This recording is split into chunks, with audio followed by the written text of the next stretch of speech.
Hello and welcome to the Family Brand Podcast. My name is Chris. I'm a husband, a father, and an entrepreneur. My name's Melissa, and I am a wife, mother, former nurse turned real estate investor. And we believe the greatest gift you can give your child is a last name that stands for something. Your last name is your family's brand. If you are a parent who wants to raise your child to know who they are, love who they are, and believe in who they are, this show is for you. We promise to bring you real and authentic conversations with parents and experts who are committed to making their family their life's most important work. This show will help you take a stand for your family and to raise your children by design, not default. So we're just coming off of an amazing weekend with Chris, and he has an experience that he did last weekend with the Possibility Co. And it was a 2-day event experience, and we talked all about, well, first of all, it was so cool being there because it was his first event he's rebranded recently. His business used to be called The Campfire Effect. Like 6 months ago? Yeah. He realized that what he offers is so much bigger than just what it had been as The Campfire Effect, which was more just like story and messaging. It's like, no, what we're really doing is so much bigger than that. And so he rebranded his company to The Possibility Co. He's since brought on a lot of new team members, and it's just really growing. And they had their first event this weekend, and it was so cool to go to it and see it. When I walked in to the event space, I kind of know what's going on in his business, you know? Even when I walked into the space, I was like, oh my gosh, it was so beautifully put together. It looks so nice.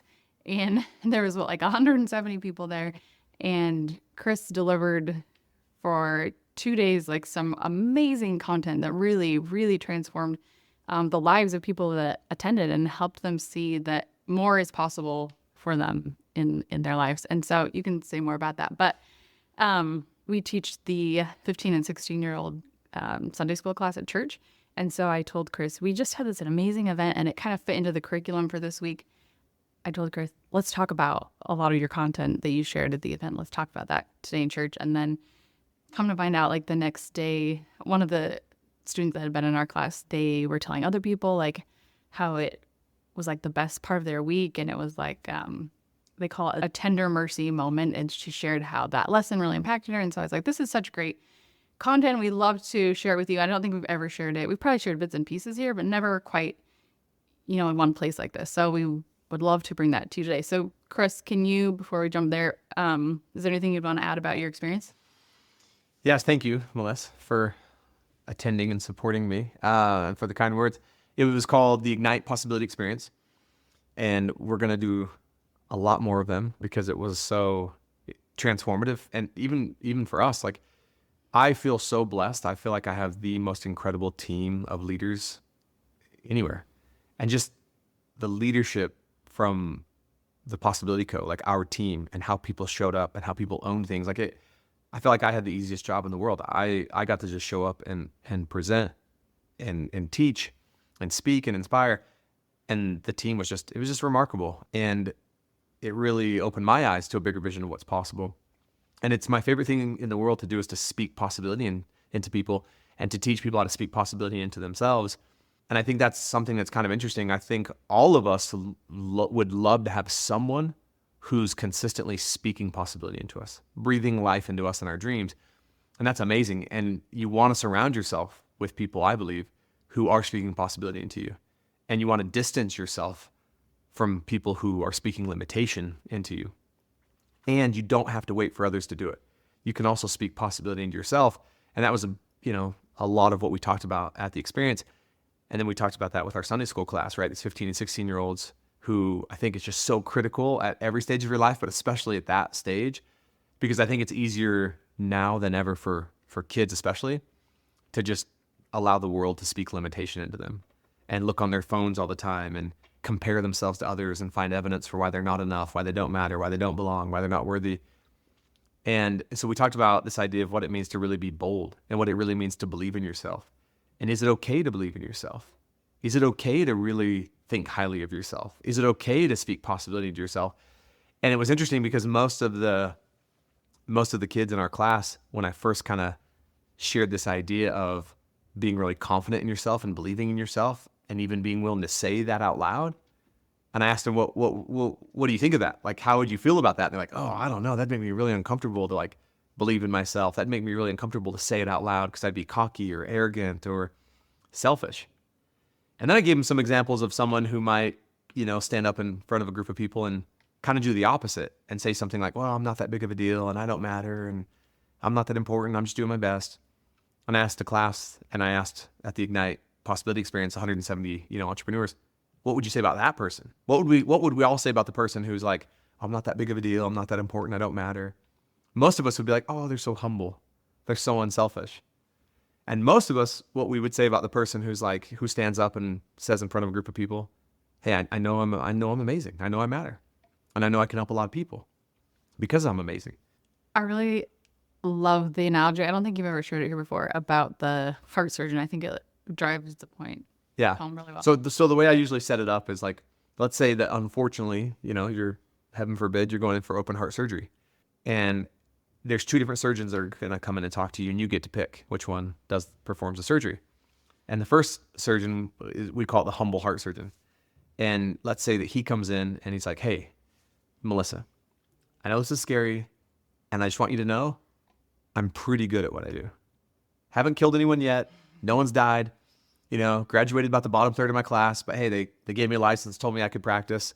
And yeah, I'm really excited for today. I think we should give it a go and see how it turns out. Okay, so that's heart surgeon number 1. Then let's say heart surgeon number 2 comes in and she says, hey, Melissa, I know this is really scary, and I just want you to know I'm one of the best in the world at what I do. My team is the best in the world at what they do. We've done this hundreds of times. We could do it with our eyes closed. I promise you are in the best hands possible. We've got you, and you'll come out of this better than you came in. You have nothing to worry about. So it's like, okay, now you get to choose. Mm-hmm. Obviously, every time I share that example, no matter what audience it is, no matter what age, everyone's like, oh, yeah, I'm going with number 2. Obviously, the bold heart surgeon. I don't want the humble heart surgeon. Mm-hmm. And I ask people, well, that's really interesting because if we're being really authentic, most of us are more comfortable being heart surgeon number 1, but we all would want heart surgeon number 2. Why? And oftentimes it's like, well, because they make you feel so confident and they make you feel so reassured. And then I always ask, and would you describe heart surgeon number 2 as like cocky or selfish or egotistical? And it kind of dawns on people. They're like, no, actually, it actually feels like they'd be serving me. And I'm like, so that's this huge insight. This irony is a lot of times the very thing that has us be afraid to be bold and believe in ourselves is because we don't want to be selfish and make it about us. But in not being bold, you're actually making it about you. That's the selfish thing. Like one of the most courageous and unselfish things I believe we can do is believe in ourselves, is have a lot of confidence in ourselves and be bold, not because it's about us, it's about how much we can help other people. And so back to that analogy also, someone stands up in a room and is like, hey, I'm really incredible and I know I've been blessed with some gifts, and with those gifts I can help a lot of people. I'll then ask an audience, what do you think about that person? And they're like, oh, it kind of makes me feel uncomfortable. Who do they think they are? They're arrogant. They're selfish. I'm like, okay. And then okay, now another person stands up. I'm not that big of a deal. I'm not that important. I'm just trying my best. What do we say about them? Oh, they're so humble and unselfish. And I'm like, okay, I want to reframe something for you that I hope hits you. Like I would say in the soft tissue between your ear, your brain, and like hardwires it permanently. It's actually the complete opposite. The person who's courageous enough to stand up and actually say, I know I'm amazing. I know I have gifts from God. And I know that with those gifts, and by the way, when I give the analogy, everyone misses the last line of that analogy because they're so blown away that someone would ever stand up and talk about how amazing they are. They miss the last line that's, and with those gifts, I know I can help a lot of people. How's that selfish? How's that egotistical? That's like one of the most selfless, courageous things you could do. And then we go back to the other analogy and like, I'm not that big of a deal. I'm not that important. I'm not that special. I'm just trying my best. Who's the only person they've talked about? And it kind of dawns on people like, oh, it's them. I'm like, yeah, that's selfish. This like false humility thing that we do is like, it's not serving anyone. So again, the irony is most of us kind of hold back and don't stand out and don't believe in ourselves because we don't want to make it about us. And in doing that, you only make it about you. And so it's just trying to help these kids and adults and myself see that like, no, you want to be bold. You want to believe in yourself. You want to love yourself. You want to like yourself. You want to think highly of yourself. And sometimes people say, well, where's the fine line? Like, what if that crosses over into you starting to think you're better than other people? I'm like, well, yeah, then that's not what we're talking about here. That's kind of like, I think you've lost your way. So to me, it's The boldness is, I know I'm amazing, I know I have gifts, and I know I can help other people. And then there is a humility, but I actually believe that true humility is really misunderstood. The humility is, and I'm no better than anyone else, but I'm also not less than anyone else. And so there's these extremes, I think, where you can get on one extreme, which is like, oh, I don't matter, I'm not enough, like, Less than yeah, others around. I'm less than. I actually think that's selfish. Then on the other extreme, you have like I'm better than, and like really ego and prideful.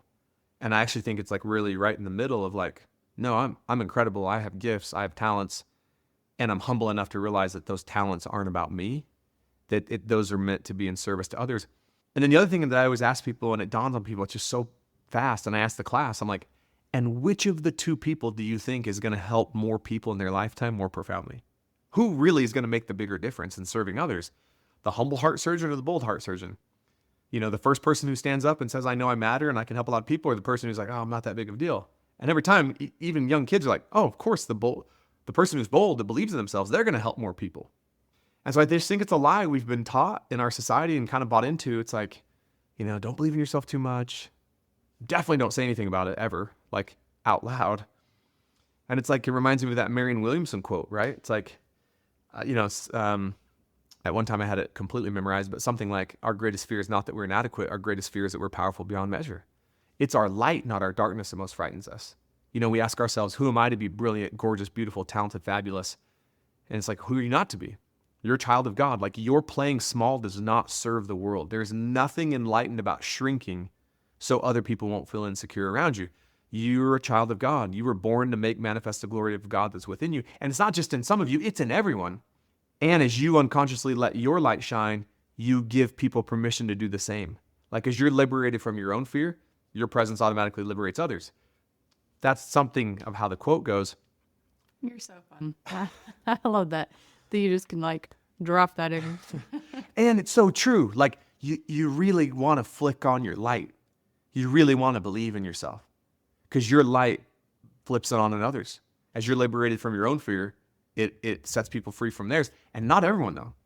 So also just know, there are going to be people who don't like that you flip the light on. There are going to be people who don't like that you're bold and fearless. But that is actually because of what they're unwilling to do. That has nothing to do with you.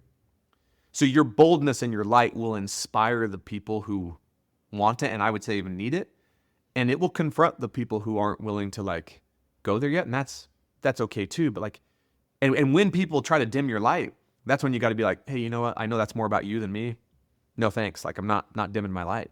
Like, I know who I am. And I know that there's people who are lit up by my light. And so I just, man, yeah, like, I want people to be their most bold, free, fearless, authentic selves. That's amazing. I love your passion for the subject. And I think for me, it's been a couple of years since I kind of first heard this idea, and you speak about it so powerfully, but this idea of how we see ourselves. I remember we went to, maybe I'd call it a seminar once, and I remember they talked to someone about, and the person up at the front of the room was one of the participants that had gone up to the front of the room. And the way he always talked about himself, he was super successful, but the way he would always talk about himself was kind of like in jest, like, what's the word, like self-deprecating? Yeah, like he'd always, in a limiting, self-deprecating way. Yeah, and the facilitator of the workshop kind of called him out on it and was like, why do you do that? And he's like, oh, I think I just like want to relate to people better, or I want them to feel comfortable. And the facilitator called him out on it again and was like, that doesn't serve you. And it doesn't honestly serve them. And I feel like for me, that was the first time, because I feel like I tend to do the same thing as well. Anyway, it's just really, really eye-opening, this whole conversation, like, okay, how am I showing up to the people around me? Am I showing up in a way that's like dimming my light, essentially, so that others can be more comfortable, or that others will like me more? So I just love this conversation, and it really has me looking about how I'm showing up. Well, if you really think about that, though, what's so interesting and fascinating and profound about that is how we show up, how you and I are showing up, and how we think about ourselves and speak about ourselves. And it's not like we're responsible for how others see themselves. And we have an impact on how other people see themselves, though. So the way I'm showing up and living my life and speaking about myself and viewing myself is either encouraging others to step into possibility, or it's justifying them living in limitation. So if I move through the world in a way that's like, yeah, like I matter, I'm amazing, I have gifts, and I'm prepared to use them to serve other people, and I see myself that way and I talk about myself that way, that's going to inspire and sometimes confront a lot of people to like, oh, I want some of that. And because of just how I'm being and how I'm living and how I'm speaking, it'll, encourage them to step into possibility. Those who are ready for it. There's going to be some people who, no matter how you're living, it's like it confronts them. But again, that's about them. We're not even going to like waste any energy over there. And if I'm moving through the world very self-deprecating, not believing in myself, always making fun of myself, talking about myself in jest, like really believing that about myself, then there's other people around me who are already feeling that same thing, that because of who I'm being, it just kind of encourages them to be like, oh yeah, like he does it too. I'm good to just stay in my limitation. So it's like, again, we're not responsible. We can only be responsible for ourselves, and how we move through the world, it really matters. Yeah, it absolutely impacts people around us. Okay, if you could have a takeaway from this episode for anyone listening, what would it be? Yeah, because this is all great, right? And it's like, well, okay, Chris, how do I start to do that? How do I start to believe in myself more? How do I start to be more bold and more confident and like step more into possibility than like just existing in limitation? And I'll just share the first things that come to my mind that are simple but very profound. Is one of the things, like, in order to have boldness and belief in yourself, it would also require to have more self-confidence. And I had a mentor one time tell me the fastest way to build your self-confidence is make and keep commitments to yourself. Like, you would want to keep the commitments you make to yourself more than the commitments you actually even make to others. And you'd want to keep all your commitments. But it's like every time you tell yourself, hey, I'm going to do something, and then you do it, it reinforces a narrative, a self-narrative, like, I must matter. I must be enough. I must be worthy because I did what I said I was going to do. I can count on me. I can depend on me. And so I would say any hacks that we can help you with that would help you build your self-confidence is the most profound thing you can do. I mean, I just posted a little while ago that I didn't even know we were going to talk about this today, that the most important person you can speak possibility in today is you. Because the more filled you are with possibility, you get so filled up with it, you can't not also speak it into others. And I think sometimes we're actually neglecting ourselves in trying to speak possibility into others, keep our commitments to others. But it's like, no, like your most profound investment is you. So start by making and keeping some really small commitments to yourself. And then it could be like, hey, I want to go to the gym 3 times this week. And so then you actually go to the gym 3 times this week. Yeah, like your life depends on it. Or I'm going to be on time one day this week to this. It's like, you really want to do that? Because let me talk about the opposite. Every time you make a commitment to yourself that you don't keep, you subconsciously and unconsciously, whether you realize it, you're reinforcing a narrative that's the opposite of what you want. You're reinforcing a narrative like, see, I never do what I say I'm going to do. See, I don't matter. See, I'm not enough. See, like I can't depend on myself. I can't count on myself. You just erode your self-confidence. So I'm also not saying like go out and make a ton of like unrealistic commitments. Like also don't undercommit. Like make some commitments where you're like, hey, this would stretch me a little and I could see myself really doing it. I'm going to get to the gym 3 times this week. I'm going to be on time here. I'm going to like call this friend that I've been thinking about. Like, and every time you do it, that muscle grows. So one, you get better at keeping commitments to yourself, which is powerful. But 2, your self-confidence grows and you get a little more bold and like, hey, I do matter. I am enough. I am amazing. I am worthy, right? And then the second thing I would say is just be really, really intentional for the next week of just pay attention to how you talk about yourself, to yourself, and to others. And you're either using language about yourself, to yourself and others, that's having you live in limitation, or it's having you step into possibility. Like, yeah, be kind to yourself. Speak kindly to yourself about yourself. And look for the things that you have that work. Look for the things in your life that are powerful, not be so obsessed with all your deficiencies. So make and keep commitments to yourself, and then pay really close attention to like the narrative you have going on about you in your own mind. Love it. Possibility exists. Go out and make it a great week. Thank you so much for listening to the Family Brand Podcast. To say thank you, we have something really awesome we'd love to share with you. You know, we often hear from families who will tell us that they just feel so overwhelmed because of the demands that are placed on them. They feel like they're constantly being pulled in so many different directions and spread thin, and they're spending time as a family, but they don't feel like it's quality time. They're not really connected, and they want to be more intentional. And we can certainly relate because we felt like that at one point in our family. And so we created a guide that allowed us to really be more confident around how we spend time as a family and what we say yes to and what we say no to. And it's just brought so much more peace into our home. It's made our lives so much more simple, and we want to share it with you. So if you go to familybrand.com/free, you can download the How to Take Back Your Family's Time guide. And I can promise you it'll give you more confidence and more peace in your life and in your family. One last thing, we feel so inspired when we hear from families that we are making a difference for them. We would love it if you would leave us a 5-star rating and a review on the podcast so we can reach even more amazing families. We truly believe that the way we change the world is one family at a time.